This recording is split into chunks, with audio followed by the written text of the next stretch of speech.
6 años de sanchismo. 1 de junio del año 2018. Al haber alcanzado el voto favorable de la mayoría absoluta de la Cámara, queda aprobada la moción de censura, lo que, de conformidad con el artículo 178 del Reglamento, se pondrá en conocimiento de Su Majestad el Rey y del Presidente del Gobierno. De acuerdo con el citado precepto, el candidato incluido en aquella se considera investido de la confianza de la Cámara, don Pedro Sánchez Pérez Castejón. La semana pasada se cumplieron 6 años de la moción de censura de Pedro Sánchez a Mariano Rajoy. Pedro Sánchez se convertía así en el 7º presidente del Gobierno de España en democracia. Pero, a diferencia de los anteriores, Sánchez fue el primero en llegar a la Moncloa sin el apoyo de las urnas, sin ser elegido directamente por los españoles. De hecho, era la primera vez en democracia que el partido en el gobierno, en este caso el PSOE, tenía menos diputados que el principal grupo de la oposición, el Partido Popular. Y desde entonces nada ha cambiado. Hoy los socialistas ostentan el gobierno con 119 escaños frente a los 135 del Partido Popular, gracias al apoyo de la extrema izquierda y sus socios nacionalistas e independentistas, incluido Bildu. Así lo celebraba Pedro Sánchez hace ahora una semana. Y efectivamente hoy estamos de celebración porque se cumplen 6 años de la moción de censura, la primera en la historia de la democracia para sacar a un gobierno corrupto, como fue el gobierno de Rajoy, y tener un gobierno que apuesta por la regeneración democrática, por los avances sociales y por la convivencia en nuestro país. Estamos de celebración. Pero lo que mal empieza, mal acaba. Esa moción de censura salió adelante por obra y gracia de una mentira. En mayo de 2018, la Audiencia Nacional sentenciaba el caso Gürtel y condenaba al PP a pagar una multa de 245.000 euros por haberse lucrado indirectamente de la trama. Pero esa misma sentencia también mencionaba de forma expresa una supuesta caja B del Partido Popular que 2 años después, sin embargo, en el año 2020, el Tribunal Supremo corregía, tras considerar fuera de lugar tales afirmaciones. Ya era tarde. Sánchez se agarró a una frase, la frase de la caja B, anulada posteriormente por el Supremo, para justificar su moción de censura y recabar el apoyo necesario del resto de grupos para tumbar a Rajoy y convertirse en presidente. Sánchez llegó al poder prometiendo derechos sociales, regeneración democrática y lucha frontal contra la corrupción, pero el resultado es justo el contrario del que prometió. Que Sánchez mienta no es ninguna novedad, por desgracia los españoles ya se han acostumbrado, pero por mucho que una mentira se repita 1000 veces, no se convierte nunca en verdad, y dado que la memoria colectiva tiende a olvidar con facilidad, es el momento de repasar lo que han dado de sí estos 6 largos y fatídicos años de sanchismo. Veamos. Vosotros sois muy jóvenes y ya os habréis olvidado, pero los primeros pasos y decisiones de Sánchez en la presidencia del gobierno no estuvieron exentos de polémica ni gravedad. Anunció a bombo y platillo que acogería a 600 inmigrantes ilegales del barco Aquarius. Ese mismo año, en 2018, gracias al efecto llamada, España registró la llegada de más de 64.000 inmigrantes ilegales, récord histórico. Y desde entonces las cifras se mantienen en niveles récord. Hasta tal punto es así que Canarias sufre hoy una grave crisis migratoria, la más grave de toda su historia. Poco después de llegar al poder, Sánchez anunciaba el traslado a Cataluña de los líderes independentistas en prisión, procesados por el intento de golpe de Estado. En octubre del 19, los restos de Franco son exhumados del Valle de los Caídos y trasladados al panteón que su familia posee en la localidad del Pardo, en Madrid. A finales de ese mismo año, Sánchez llega a un acuerdo con Pablo Iglesias y da entrada en el gobierno a los comunistas de Podemos, algo inédito en la moderna democracia española y absolutamente anómalo y excepcional en el mundo occidental. Pero todo esto, brazos abiertos a la inmigración ilegal, guiños al separatismo golpista, la vuelta del abyecto guerracivilismo de Zapatero o su aproximación al zurderío más miserable y radical era tan solo el principio. Año 2020. Llega el coronavirus, la peor pandemia desde la terrible gripe de 1918. El gobierno no hizo nada durante semanas a sabiendas de que la dramática situación en China e Italia debería haber activado todas las alarmas. Solo habrá 1 o 2 casos, decían. Es como una gripe, explicaban. No hay riesgo, no hace falta usar mascarillas, no caigamos en el alarmismo, insistían. El gobierno no hizo nada hasta la manifestación feminista del 8M. Entonces sí, una vez celebrado su particular aquelarre feministoide, Sánchez se apresuró a decretar el estado de alarma, encerrándonos a todos en nuestras casas, prohibiéndonos salir a pasear bajo amenaza de multa, cerrando y arruinando miles de negocios y provocando con todo ello la mayor recesión que ha conocido la economía española en toda su historia. Si Sánchez hubiera actuado antes, se habrían salvado miles, decenas de miles de vidas, pero no lo hizo, a pesar de todas las advertencias y alertas. Decretó el estado de alarma, sí, y por 2 veces. Fue declarado inconstitucional. Sánchez cometió el mayor atropello de derechos y libertades conocido en democracia. Aplicó medidas y restricciones en base a un comité de expertos que nunca existió. Anuló competencias autonómicas en un momento clave, provocando el mayor de los caos en la compra de material sanitario y de protección para la población. Mantuvo uno de los confinamientos más largos y duros del mundo. Y el resultado fueron más de 120.000 muertos. Repito, 120.000 muertos. Y una de las peores gestiones sanitarias del mundo rico, con más muertos por millón de habitantes. La gestión de la pandemia fue un desastre sin paliativos, un horror, uno de los episodios más negros y trágicos de la historia de España, fruto, en parte, de la incompetencia y sectarismo de un gobierno, el de Sánchez, y de 2 partidos, PSOE y Podemos.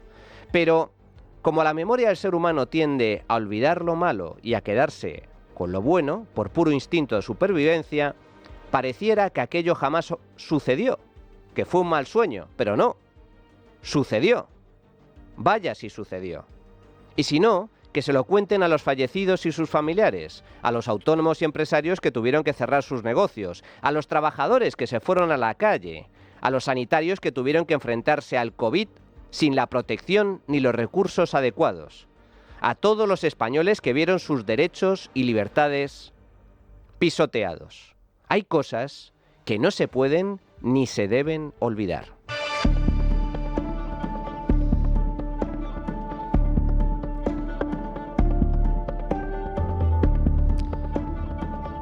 Pero Sánchez no solo protagonizó la peor gestión sanitaria de la OCDE, también la peor gestión económica. Datos hay muchos. Estancamiento, pérdida de poder adquisitivo, asfixia fiscal, deuda, pérdida de competitividad, paro.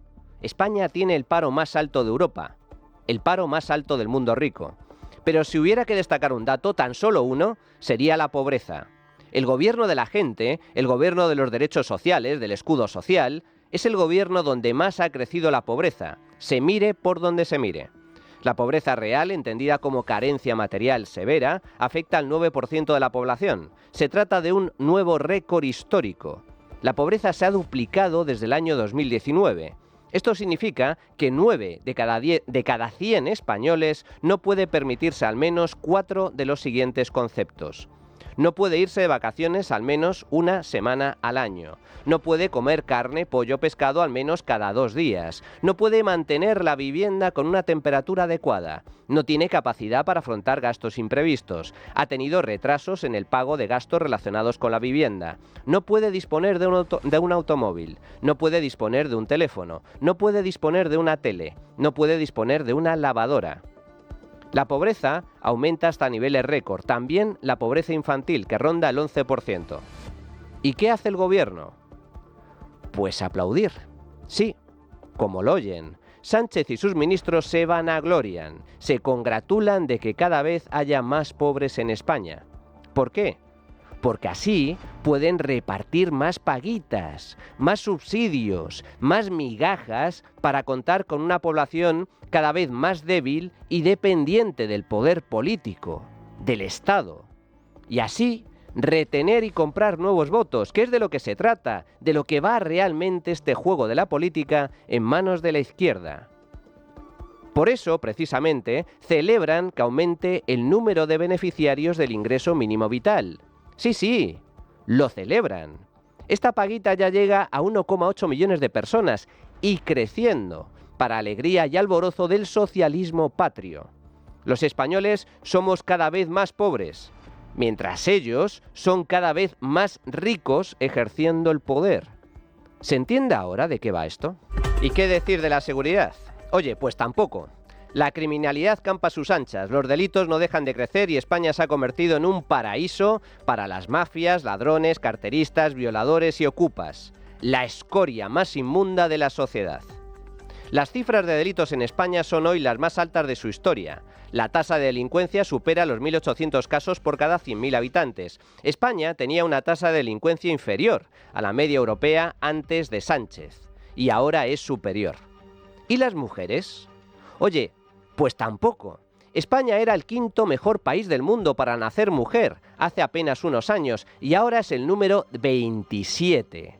Se ha hundido 22 puestos en el ranking mundial. Pero, ¿acaso no era este el gobierno de la igualdad? ¿El gobierno de las mujeres? ¿El gobierno más feminista de la historia y del mundo mundial? Eso es lo que dicen, sí, pero da igual, no es verdad. Sánchez aprobó la ley del sí es sí, la ley que benefició y sacó a la calle a más de 1.000 violadores y pederastas. Las agresiones sexuales aumentan y el número de asesinatos de mujeres a manos de sus parejas o exparejas se mantiene en niveles muy altos, no baja. ¿Y qué pasa con la corrupción? ¿Acaso Sánchez no dice ser el azote de los corruptos, el adalid de la transparencia, de la pulcritud y de la regeneración democrática? Hombre, tanto como eso no sé yo. Repasemos.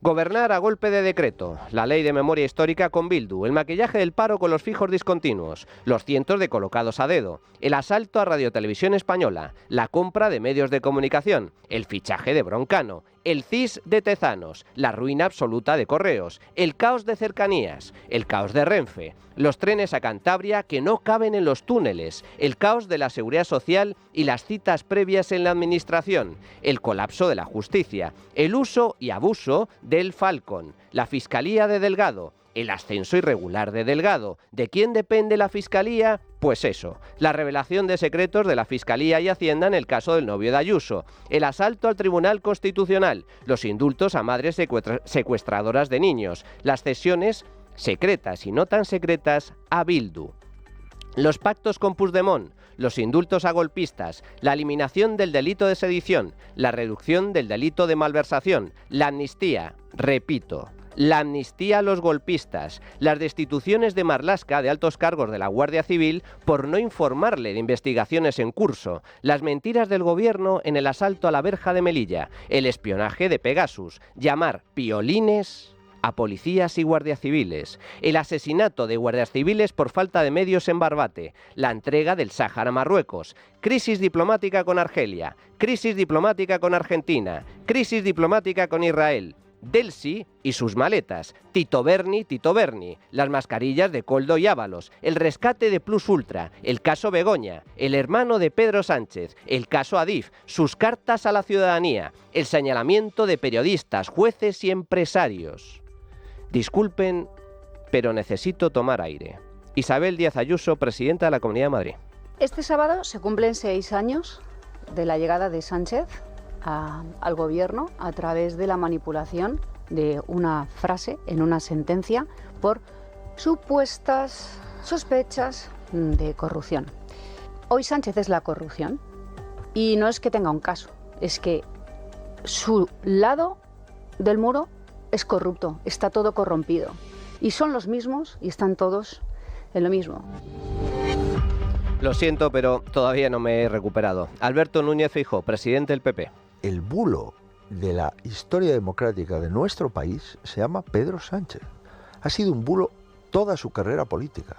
Ha sido un bulo esto de que venía y hizo una moción de censura para eliminar la corrupción y ahora se encuentra que tiene la corrupción en su habitación.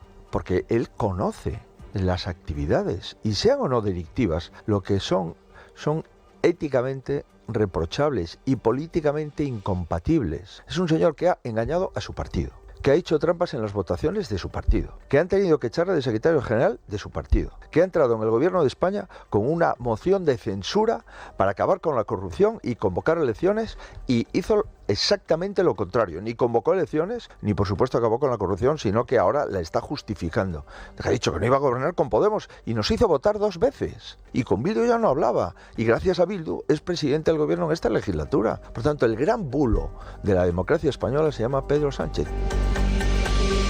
Pues esto es lo que hay. 6 años de sanchismo. El peor gobierno que ha conocido la democracia española de lejos. Ojalá esta agonía no se prolongue otros 6 años, porque el resultado sencillamente será dantesco. La trinchera de llamas. Es radio.